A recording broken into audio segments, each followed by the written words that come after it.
আলাইকুম, আমন্ত্রণ চ্যানেল সংবাদের সঙ্গে হৃদয় হোসেন। বিস্তারিত সংবাদের শুরুতেই জানিয়ে দিচ্ছি ফ্রেশ সৌলাভ সংবাদ শিরোনামগুলো। প্রবাসীদের 4 দিনের টানা বিক্ষোভের পর সৌদি এয়ারলাইন্সের টিকিট বিক্রি শুরু। প্রথম দিন 500 টিকিট সরবরাহ।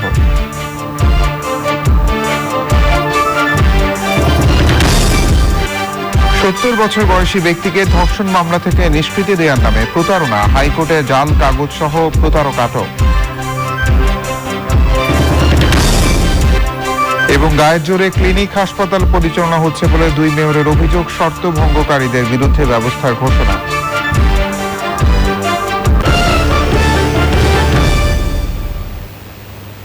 এছাড়াও সোশ্যাল ইসলাম ব্যাংক লিমিটেড বিশেষ সংবাদে থাকছে।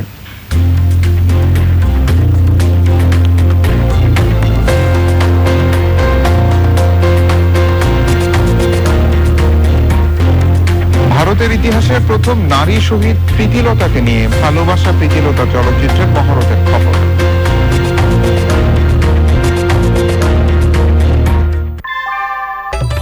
ঘরের চালের স্থায়ী সমাধান আনোয়ার সিমেন্ট শীট, সব সিজনেই ফিট। যাচ্ছে পুরো সংবাদে। সৌদি প্রবাসী টিকিট প্রত্যাশীদের জন্য 500 টিকিট সরবরাহ করেছে সৌদি এয়ারলাইন্স। ফ্লাইট বাড়ানোর চেষ্টা করা হচ্ছে বলেও জানায় প্রতিষ্ঠানটি। তবে নির্দিষ্ট সময়ের মধ্যে সবাই টিকিট পাবেন কিনা তা নিয়ে আশঙ্কা রয়েছেন অনেক প্রবাসী বাংলাদেশি। সুলতানা ইমু জানাচ্ছেন বিস্তারিত। বাংলাদেশ সরকারের অনুরোধে সৌদি সরকার ভিসার মেয়াদ 24 দিন বাড়ানোর পর টিকিট বিক্রি শুরু হলো। টিকিট পেয়ে আনন্দিত 5 দিন ধরে অপেক্ষায় থাকা প্রবাসী বাংলাদেশিরা। দিকে আর যাইতে চাই না ভাই, যে কষ্ট হয়েছে, এমনিতে টিকিট পাইছি, অনেক খুশি। অনেকদিন লকডাউন আটকে ছিলাম, আল্লাহর কাছে লাখ লাখ শুকরিয়া, আমি টিকিট পাইছি। 5 দিন পরে পাইছি, আলহামদুলিল্লাহ। তবে সব জটিলতা কাটিয়ে নির্দিষ্ট সময়ের মধ্যে সবাই টিকিট পাবেন কিনা তা নিয়ে আশঙ্কা রয়ে গেছে। কিভাবে আমরা যাইতে পারবো তাড়াতাড়ি টোকেন, যে শুধু সৌদি এয়ারলাইন্সের ওই ব্যবস্থাটা করে। আমার সিরিয়াল 400, আমার মনে হয় আমি পাবো। আমি সকাল 6টায় আসছি। 500 লোকের কাজ হচ্ছে, কিন্তু এখনো হয় নাই। কালকে আরো 500 নেবে। তাহলে এইরকম না কাজ হওয়া থেকে এরকম মাইকে সার্ভিস দিলে কোনো কাজ হবে? সৌদি এয়ারলাইন্সের কর্মকর্তারা বলছেন ধাপে ধাপে সব সমস্যার সমাধান হবে। আরো 500টা ফ্লাইটের ব্যবস্থা বা আমরা চেষ্টা করতেছি আরো ফ্লাইট আনার জন্য। আর কোনো টাকা না লাগিয়ে ওনার যে পুরান টিকিট আছে সেটা দিয়ে আমরা পাঠানোর ব্যবস্থা করব। তবে যাত্রার আগে করোনা ভাইরাস পরীক্ষার রিপোর্ট পাওয়া নিয়ে আরেক শঙ্কায় আছেন অনেক প্রবাসী। Sultana Himu, channel I, Dhaka. 70 বছর বয়সী আব্দুল আজিজকে ধর্ষণ মামলার আসামি বানিয়ে 1 লাখের বেশি টাকা হাতিয়ে নিতে গিয়ে হাইকোর্টের হাতে নাতে ধরা পড়েছে আনোয়ার নামে এক প্রতারক। আসামির বিরুদ্ধে মামলা করার কাগজ ছাড়া হাইকোর্টের জামিন আদেশ সহ সবই ছিল নকল। ওই মামলায় আব্দুল আজিজকে বাদ দিয়ে এর আগেই ফাইনাল রিপোর্ট দিয়েছে পুলিশ। মাঝালক পান্নার রিপোর্ট। আইনজীবী পরিচয় দেওয়া আনোয়ারের খপ্পরে পড়ে জীবনে প্রথম হাইকোর্টে আসেন শেরপুরে কৃষিকাজ করে চলা 70 বছর বয়সী আব্দুল আজিজ। উদ্দেশ্য ধর্ষণ চেষ্টার অভিযোগে দায়ের হওয়া মামলা থেকে নিষ্কৃতি পাওয়া। এজন্য জমি বিক্রি করে কিছু টাকা ধার করে প্রথমে 65,000 টাকা দেন এই প্রতারককে। আরো 52,000 টাকা দিতে আসেন আদালতে।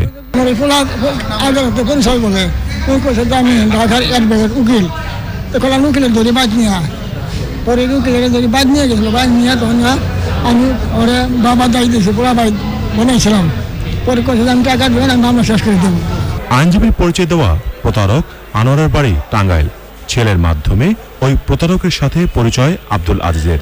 হাইকোর্টে বারের টাউট উচ্ছেদ কমিটির নজরে আসলে আটক করা হয় তাকে। উদ্ধার করা হয় নকল নথি। মামলাটা শেষ হয়ে গেছে, এখন আমার বাকি 35,000 টাকা না দিয়ে আমাদের কোর্টের গেট থেকে ওরা আটকেছে। মামলা নেন কি আইনি ভর্তি হয়েছে? না না কেলার হিসেবে। টাউট নির্মূলের বারের পদক্ষেপ চলবে বলে জানান সেক্রেটারি। আদালত কেন্দ্রিক টাউট শ্রেণী অসৎ ব্যক্তিদের তো একটা দৌরাত্ম্য কিংবা গড়ে ওঠা তো একদিনের শেষ হবে না। এজন্য আমাদেরকে অত্যন্ত শক্তভাবে অবস্থান গ্রহণ করতে হবে এবং সুপ্রিম কোর্ট আইনজীবী সমিতি সেটা শক্তভাবে গ্রহণ করেছে। 2200 পিস ইয়াবার জায়গায় জালিয়াতি করে 20 পিস ইয়াবা জব্দ দেখিয়ে শফিউল্লাহ খান নামে এক আসামির জামিন করায় আইনজীবী মোস্তফা কামাল সহ 3 জনকে শোকজ করেছেন হাইকোর্ট। মাঝড়ক মান্না, চ্যানেল আই, ঢাকা। অনেকটা গায়ের জোরে বেসরকারি ক্লিনিক হাসপাতালগুলো পরিচালনা হচ্ছে বলে অভিযোগ করেছেন ঢাকার 2 সিটি কর্পোরেশনের মেয়র। তারা বলেছেন ক্লিনিক হাসপাতালের মালিকরা আইন বিধিমালা মানছেন না, শর্ত ভঙ্গকারীদের বিরুদ্ধে কঠোর ব্যবস্থা নেওয়ার ঘোষণা দিয়েছেন স্থানীয় সরকার মন্ত্রী। রিপোর্ট করছেন মুরসালিম বাবলা। চিকিৎসা বর্জ্য ব্যবস্থাপনায় অনিয়মের কারণে পরিবেশের ক্ষতি ও মানুষের স্বাস্থ্য ঝুঁকির বিষয়টি সবসময় আলোচনায় থাকে। করোনা পরিস্থিতিতে এই সমস্যা আর প্রকট হয়েছে। এই অবস্থায় করণীয় নির্ধারণে স্থানীয় সরকার মন্ত্রণালয় আন্তঃমন্ত্রণালয় বৈঠকে ঢাকার 2 সিটি কর্পোরেশনের মেয়র অভিযোগ করেন, ক্লিনিক ও হাসপাতালের বর্জ্য নিজেরাই জীবাণু পরিশোধন করে সিটি কর্পোরেশনের নির্ধারিত স্থানে ফেলার কথা আইনে আছে, কিন্তু তা মানছে না। বিভিন্ন হাসপাতালগুলা তারা যেইভাবে মানুষ থেকে ডাকাতির মাধ্যমে, ডাকাতির মতন করে আমি বলবো, তারা পয়সা নিচ্ছে। ভালো কথা, তারা বিল নিবে, কিন্তু তারা তাদের বর্জ্যগুলো কি ঠিক মতন ফেলছে?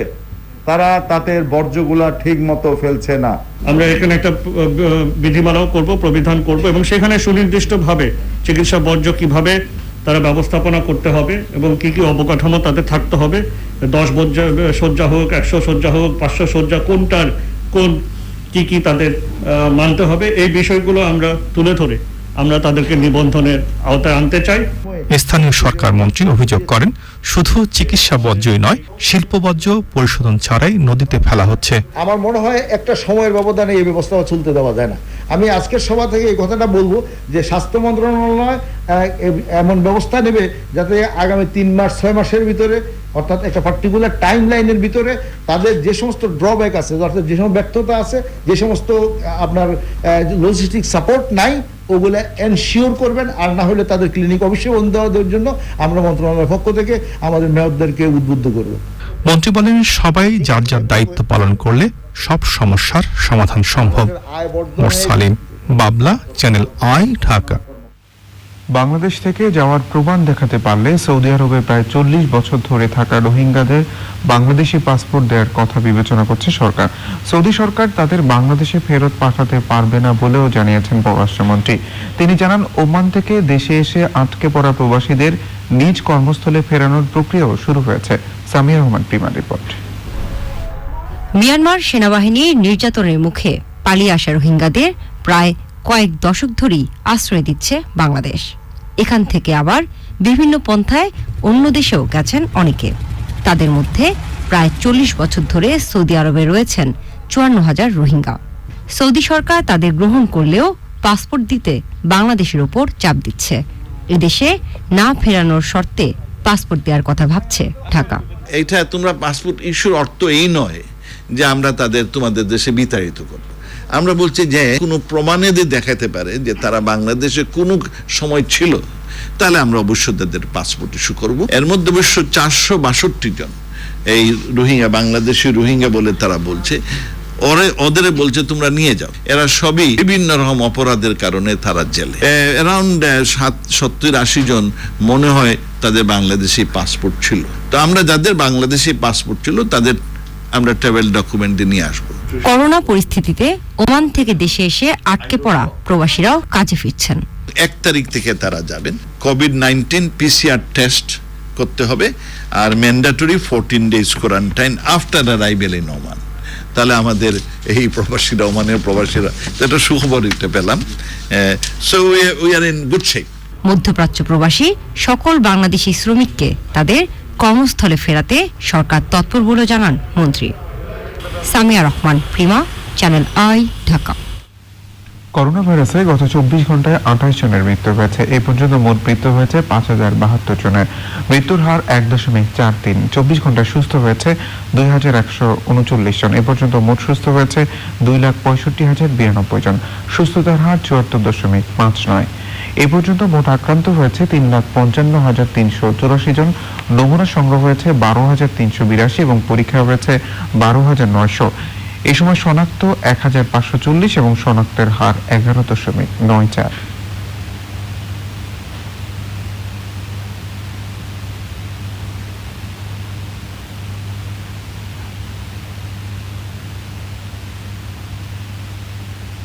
এবার আই স্পোর্টস।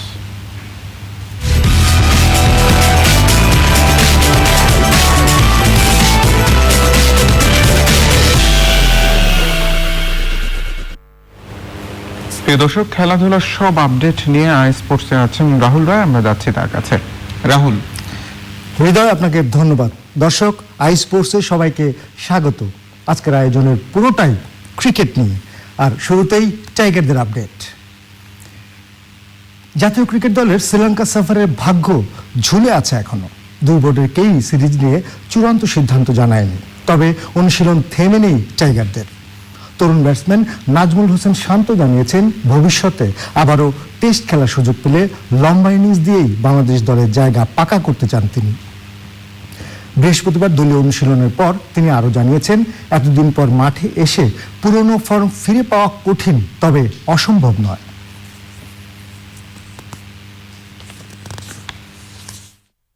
ভিতরে অতীতে কোন ভুলগুলো ছিল বা অতীতে কোন জিনিসগুলো আমি ভালো করেছি, এই জিনিসগুলো নিয়ে চিন্তা করার একটা খুব ভালো অপরচুনিটি ছিল, যেগুলো নিয়ে আমি কাজ করেছি। এবং আমি মনে করি যে সামনে যদি অপরচুনিটি পাই তাহলে ওই এক্সপিরিয়েন্সটা আমার কাজে লাগবে। আমার মনে হয় যে লাস্ট 2-3টা ইনিংস ভালো ব্যাটিং হয়েছে, বাট আমি সব থেকে বেশি যে জিনিসটা চাই যে ইনিংসগুলো যেন লম্বা হয় আর রেগুলার পারফরমেন্স যেন করতে পারি। সো মেন যেই ইম্পর্টেন্ট আমার ব্যাটিংয়ের ক্ষেত্রে যে আমি যে ইনিংসগুলোতে সেট হবো, ইনিংসগুলো যেন অনেক বড় হয়। মাসব্যাপী স্কিল ক্যাম্পের জন্য অনূর্ধ্ব-19 ক্রিকেট দলের 28 সদস্যের প্রাথমিক দল ঘোষণা করেছে Bangladesh cricket board BCB. Opening batsman, middle order, seamer, spinner এবং অলরাউন্ডারদের স্কিল ডেভেলপমেন্ট নিয়ে ট্রেনিং দেওয়া হবে। 29 সেপ্টেম্বর মিরপুরের ক্রীড়াপল্লীতে তালিকায় জায়গা পাওয়া 28 ক্রিকেটারকে রিপোর্ট করতে বলা হয়েছে। তবে মূল ক্যাম্প হবে সাভারের বিকেএসপিতে। অক্টোবরের 1 তারিখ থেকে ক্যাম্প শুরু হবে। এর আগে 30 তারিখ ক্রিকেটারদের করোনা টেস্ট করা হবে। অস্ট্রেলিয়ার সাবেক ক্রিকেটার এবং ধারাভাষ্যকার ডিন জোন্স মারা গেছেন। মুম্বাইয়ে হৃদরোগে আক্রান্ত হয়ে মারা যান তিনি। ভারতের একটি স্পোর্টস চ্যানেলের জন্য ইন্ডিয়ান প্রিমিয়ার লিগ IPL এর ধারাভাষ্য দিতে ভারতীয় ছিলেন ডিন মার্ভিন জোন্স। বৃহস্পতিবার দুপুরে হোটেল কক্ষে হঠাৎ করেই হৃদরোগে আক্রান্ত হন 59 বছর বয়সী এ ক্রিকেট তারকা। 8 বছরের বেশি সময় অস্ট্রেলিয়া জাতীয় দলের প্রতিনিধিত্ব করেছেন তিনি। অস্ট্রেলিয়ার জার্সিতে 52 টেস্ট এবং 164 ওয়ানডে ম্যাচ খেলেছেন।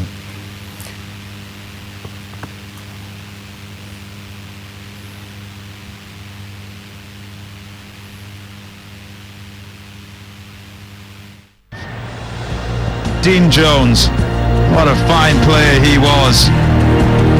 A fine gentleman as well, a colleague of ours.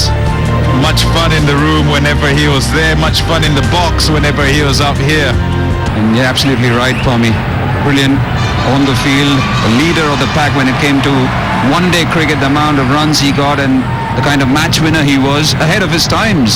In many ways, a proper cricket tragic. জানাবো ইন্ডিয়ান প্রিমিয়ার লিগ IPL এর খবর। চলছে কিংস 11 পাঞ্জাব ও royal challengers Bengaluru match. Dubai আন্তর্জাতিক ক্রিকেট স্টেডিয়ামে আগে ব্যাট করে পাঞ্জাবের দেওয়া 207 রানের টার্গেট এখন ব্যাট করছে বিরাট কোহলির রয়্যাল চ্যালেঞ্জার্স বেঙ্গালুরু। শেষ খবর পর্যন্ত RCBর সংগ্রহ 4 উইকেটে 53 রান।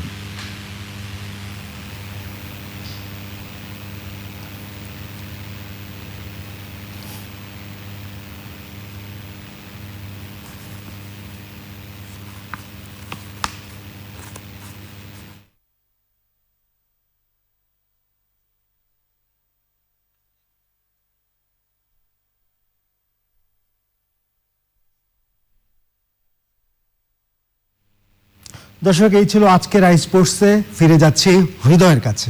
রাহুল, অনেক ধন্যবাদ। প্রিয় দর্শক, আই স্পোর্টসে দেশ বিদেশের খেলাধুলার খবর জানাচ্ছিলেন রাহুল রায়। এবার অন্যান্য খবর।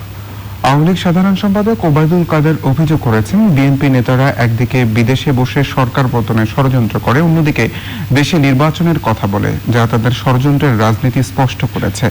ক্রস বর্ডার রোড নেটওয়ার্ক উন্নয়ন প্রকল্পের সভায় অনলাইনে যোগ দিয়ে তিনি বলেন, বিএনপি নেতারা বিশ্বের যে দেশেই গোপন বৈঠক করে ষড়যন্ত্র করুক না কেন, তার সব খবরই সরকার রাখে।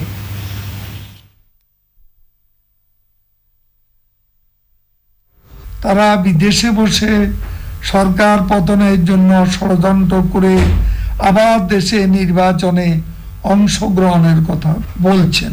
এ থেকে বিএনপি দ্বিচারিতা এবং ষড়যন্ত্রের রাজনীতি স্পষ্ট হয়। মুখে নির্বাচন আর গণতন্ত্র, অন্তরে দ্বিচারিতার ষড়যন্ত্র।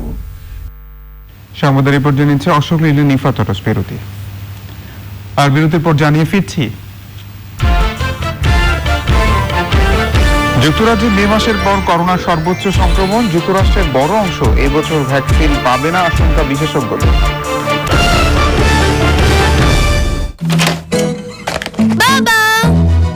স্ট্যাচু আগে লাইফ বয়, তারপর আদর। দেখো এখানে ভাইরাস থাকতে পারে যা যেতে পারে আমার কাছ থেকে তোমার কাছে, তারপর অসুখ। তো আগে ভাইরাসকে স্ট্যাচু করে দিই। লাইফ বয় সাবান দেয় কোভিড-19 করোনা ভাইরাস থেকে 99.9% অধিক কার্যকর সুরক্ষা। বাসায় বসে অফিস শেষে বসার কাজ, ধুমোচা চলছে, নতুন কাজ জমছে, ব্যস্ততা বাড়ছে, এনার্জি কমছে। বাড়তি কাজের চাপে ব্যাটারি ডাউন? এনার্জি রিচার্জ নিন গ্ল্যাক্সোস ডি। এর গ্লুকোজ দ্রুত রক্ত মিশে আপনাকে চাঙ্গা করে তোলে। গ্ল্যাক্সোস ডি, নিমিষেই recharge. Congratulations, GPH Ispat Bangladesh, for establishing first ever quantum technology in Asia.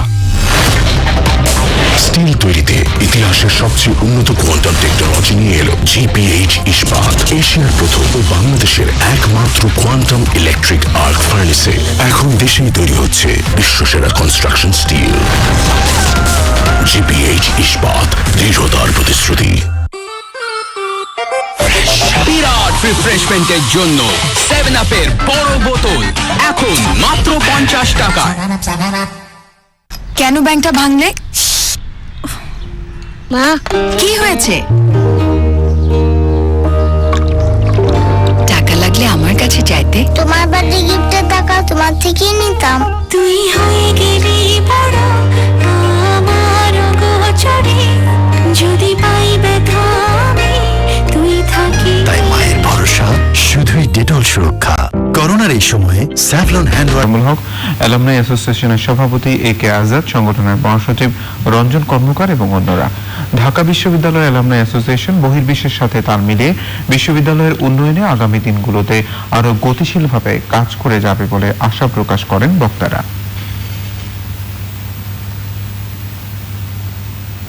এবার নিটল রায়ের আন্তর্জাতিক সংবাদ।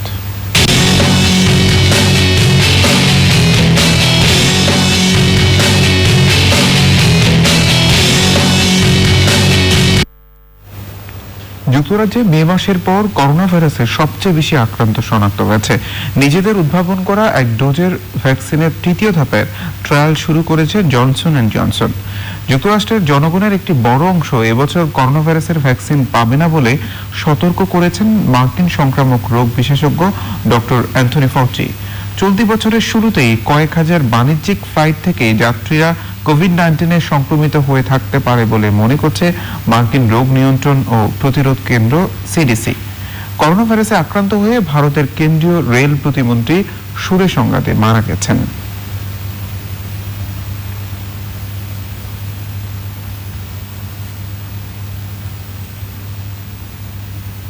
এবার সোশ্যাল ইসলাম ব্যাংক লিমিটেড বিশেষ সংবাদ।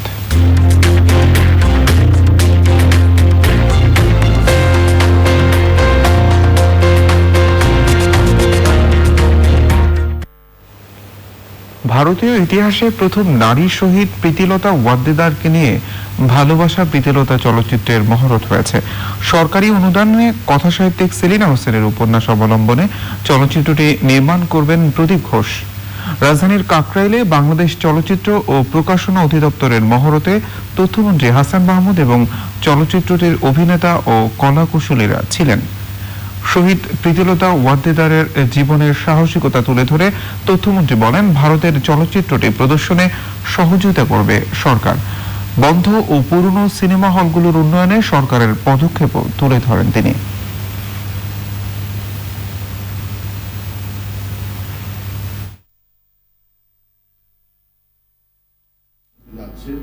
এই ছবি যদি সঠিকভাবে সুন্দরভাবে নির্মিত হয় তাহলে আমি মনে করি এটি ইতিহাসকে সমৃদ্ধ করার জন্য এবং একই সাথে নতুন প্রজন্ম যারা এই 30-এর দশকে কর্মী আন্দোলনের ইতিহাস জানেন না, তাদেরকে সঠিক ইতিহাস জানানোর ক্ষেত্রে এই ছবি অত্যন্ত গুরুত্বপূর্ণ ভূমিকা পালন করে। এবার অর্থনীতি সংবাদ।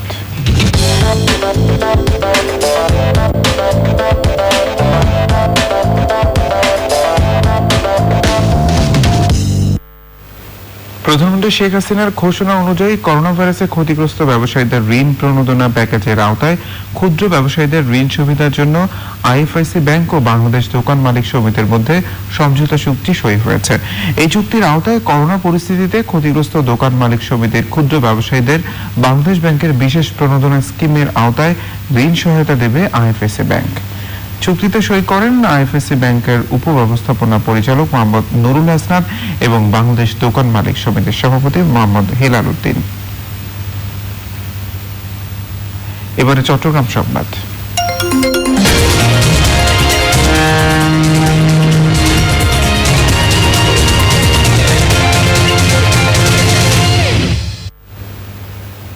নারী ও শিশুর প্রতি নির্যাতন, সহিংসতা ও যৌন হয়রানি বন্ধে এবং বাল্যবিয়ে প্রতিরোধে চট্টগ্রাম প্রেস ক্লাব হলে পুরুষ এবং কিশোরদের অংশগ্রহণ শীর্ষক গণমাধ্যম কর্মীদের সাথে আলোচনা সভা করেছে ব্র্যাক। প্রধান অতিথি ছিলেন চট্টগ্রাম প্রেস ক্লাবের সভাপতি আলী আব্বাস। সভাপতিত্ব করেন ব্র্যাক ডিভিশনাল ম্যানেজার মোহাম্মদ নজরুল ইসলাম। বক্তৃতা করেন ব্র্যাক সামাজিক ক্ষমতায়ন কর্মসূচি চট্টগ্রামের সিনিয়র জেলা ব্যবস্থাপক মোহাম্মদ হাবিবুর রহমান, প্রোগ্রাম অর্গানাইজার মীর মুজাহিরুল হক, ফিল্ড অর্গানাইজার মোহাম্মদ নজরুল ইসলাম শিকদার ও অন্যরা। ব্র্যাকের এই সামাজিক ক্ষমতায়ন কর্মসূচির প্রকল্পের আওতায় নির্যাতিত 570 জন নারী এবং 103 জন শিশুকে সহায়তা দেওয়া হয়। এবার পূবালী ব্যাংক লিমিটেড কৃষি সংবাদ।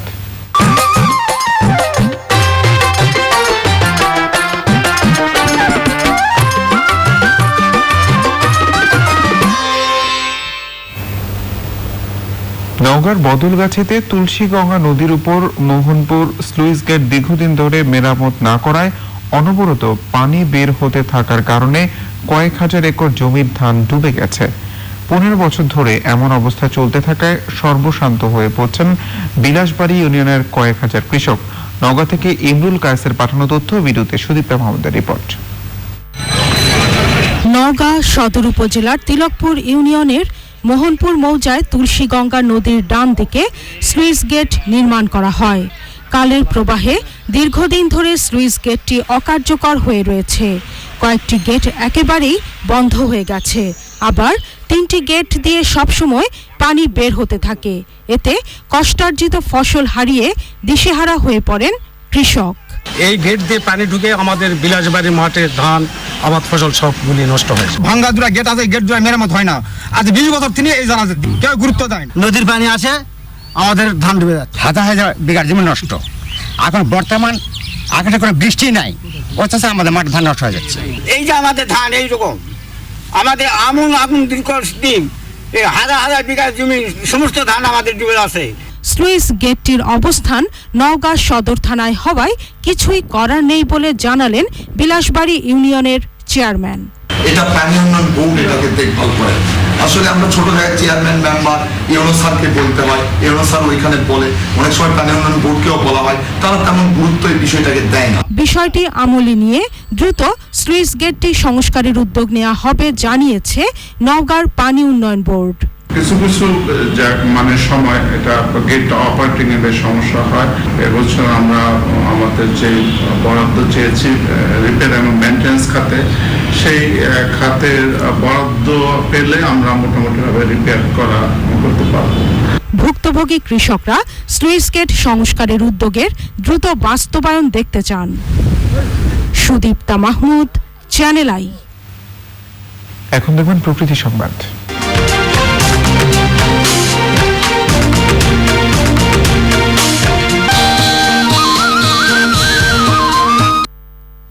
বাংলাদেশের সামগ্রিক জীববৈচিত্র্যের একটি বড় অংশের উপস্থিতি রয়েছে নদী ও গ্রামীণ পরিবেশে। এদেশের নদীগুলো যেমন জলজ জীববৈচিত্র্যের আধার, তেমনি গ্রামীণ পরিবেশেও রয়েছে বিভিন্ন প্রজাতির উদ্ভিদ, বন্যপ্রাণী ও কীটপতঙ্গের উপস্থিতি। প্রকৃতি সংবাদে দেখুন নদী ও গ্রামীণ জীববৈচিত্র্য নিয়ে শিহাব খালিদিনের টেক্সট রিপোর্ট।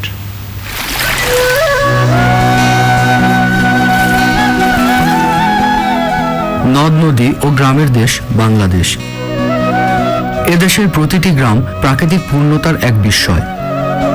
গ্রামের পাশে বহমান নদীতে জেলেদের কর্মব্যস্ততা, নদীর পাড়ে শিশুদের দুরন্তপনা এই বাংলার চিরায়ত রূপ। তবে নয়নাভিরাম দৃশ্যই শুধু নয়, নদী ও গ্রামকেন্দ্রিক জীববৈচিত্র্য এদেশের প্রাকৃতিক পরিবেশকে সমৃদ্ধ করেছে। আমাদের দেশে মিঠা পানির মৎস্য সম্পদের প্রধান উৎস এই নদীগুলো। মাছ ছাড়াও রয়েছে বিভিন্ন প্রজাতির জলজ প্রাণী। নদীর মতো এদেশের গ্রামগুলো জীববৈচিত্র্যকে ধারণ করছে। বিভিন্ন উদ্ভিদ ও প্রাণীর অপূর্ব সমাবেশ ঘটেছে গ্রামগুলোতে। বাংলার বৈচিত্র্যময় ষড়ঋতুর প্রকৃত রূপ দেখা যায় গ্রামেই। ঋতুচক্রের কারণে যেমন বছরের বিভিন্ন সময়ে বৈচিত্র্যময় ফুল ফলের দেখা মেলে, তেমনি এসব ফুল ফলের প্রতি আকৃষ্ট হয়ে ঘুরে বেড়ায় বিভিন্ন প্রজাতির কীটপতঙ্গ ও প্রাণী। তবে অপরিকল্পিত উন্নয়ন সহ বিভিন্ন অবৈধ কর্মকাণ্ডের কারণে বিনষ্ট হচ্ছে সমৃদ্ধ নদী ও গ্রামীণ জীববৈচিত্র্য, যার ক্ষতিকর প্রভাব পড়ছে সামগ্রিক পরিবেশের উপর। তাই নদী ও গ্রামীণ জীববৈচিত্র্যকে টিকিয়ে রাখতে পরিবেশ বান্ধব উন্নয়ন পরিকল্পনা গ্রহণ ও সকলের সচেতনতা বৃদ্ধি করা প্রয়োজন। শিহাব খালেদিন, প্রকৃতি ও জীবন ডেস্ক, চ্যানেল আই। নদী ও গ্রামীণ জীববৈচিত্র্য নিয়ে বিস্তারিত প্রতিবেদন দেখবেন আজ রাত 11:30টায় প্রকৃতি ও জীবন অনুষ্ঠানে। এবার এক্সিম ব্যাংক বাণিজ্য সংবাদ।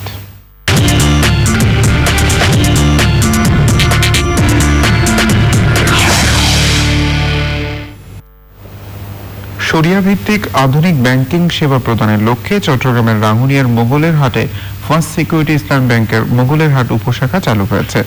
ভিডিও কনফারেন্সের মাধ্যমে শাখাটি উদ্বোধন করেন ব্যাংকের ব্যবস্থাপনা পরিচালক সৈয়দ ওয়াসিক মোহাম্মদ আলী। উপস্থিত ছিলেন ব্যাংকের অতিরিক্ত ব্যবস্থাপনা পরিচালক আব্দুল আজিজ ও মোহাম্মদ মোস্তফা খায়ের, উপব্যবস্থাপনা পরিচালক মোহাম্মদ জহুরুল হক, চেয়ারম্যানের একান্ত সচিব মোহাম্মদ আকিজউদ্দিন সহ অন্যরা।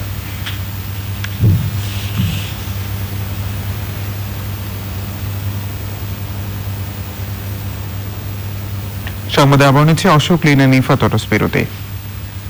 আর বিরতির পর জানিয়ে ফিরছি, অবৈধ বিদ্যুৎ লাইনের শর্ট সার্কিট থেকে নারায়ণগঞ্জে মসজিদে বিস্ফোরণ, দুটি সরকারি প্রতিষ্ঠানের কমপক্ষে 11 কর্মকর্তার গাফিলতি মন্তব্য।